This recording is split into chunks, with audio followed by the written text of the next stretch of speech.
नमस्कार, मैं हूं आपके साथ स्नेही श्रेयस। आयान भारत देख रहे हैं आप। बिहार विधानसभा का मानसून सत्र जैसे जैसे अपने अंत की ओर बढ़ा, वैसे वैसे सदन का माहौल भी उत्सव जैसा हो गया।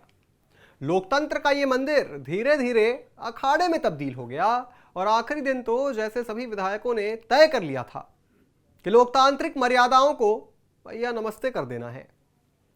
जिस तरह से सत्ता पक्ष और विपक्ष दोनों ने मिलकर शोर शराबा, अभद्र टिप्पणियां और माइक तोड़ने जैसे तमाशे किए, उसे देखकर किसी को भी यही लगेगा कि यह विधानसभा नहीं, कोई हाई वोल्टेज पारिवारिक ड्रामा चल रहा है।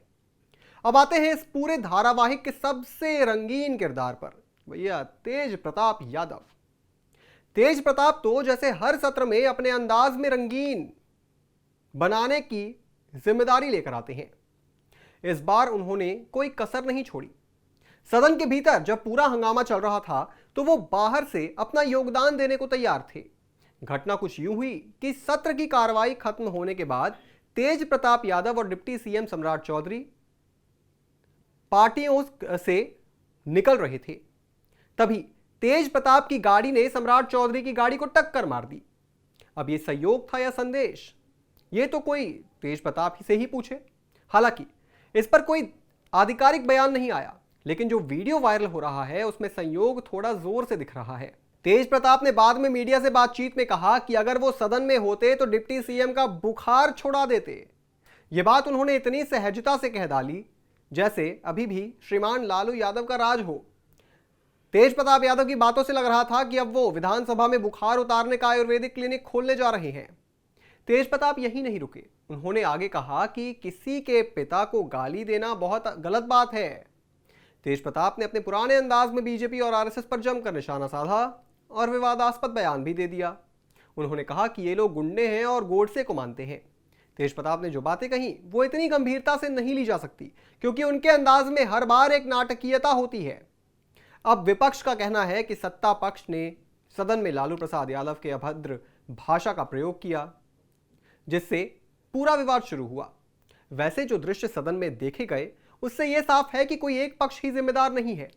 दोनों ही तरफ से योगदान एकदम पूरी तरीके से दिया गया, दोनों ही तरफ से मर्यादाएं लांघी गई। तेज प्रताप यादव ने भी दावा किया कि उन्हें सदन में मां बहन की गाली दी गई।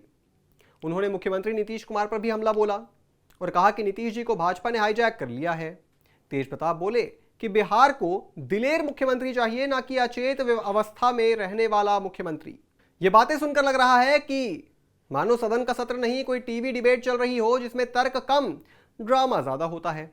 अब तेज प्रताप की हरकतों को देखकर लोग फिर से 90 के दशक को याद कर रहे हैं। वो दौर जब विधानसभा में कुर्सियां चलती थी और बाहर सड़कों पर कानून खुद से डरता था। तेज प्रताप भले ही खुद को कृष्ण मानते हों, तेज प्रताप की राजनीति में अक्सर उलटबाजियां देखने को मिलती हैं, जहां सब कुछ उल्टा चलता है। बिहार की राजनीति फिलहाल जिस दौर से गुजर रही है उसमें तेज प्रताप जैसे नेताओं की बयानबाजी लोगों को बहुत पुराने जंगल राज की याद दिलाती है। फर्क सिर्फ इतना है कि अब ये सोशल मीडिया पर लाइव देखने को मिल जाता है और अब देखना यह है कि अगली बार सदन में तेज प्रताप क्या नया रंग लाते हैं। लेकिन एक बात तय है, बिहार की राजनीति में ड्रामा कभी खत्म नहीं होता, बस किरदार बदलते रहते हैं। इस पूरी खबर पर आप क्या सोचते हैं दोस्तों, कमेंट बॉक्स में जरूर लिखते जाइएगा और भी तमाम बड़ी खबरों से जुड़े रहने के लिए आप देखते रहें आयान भारत।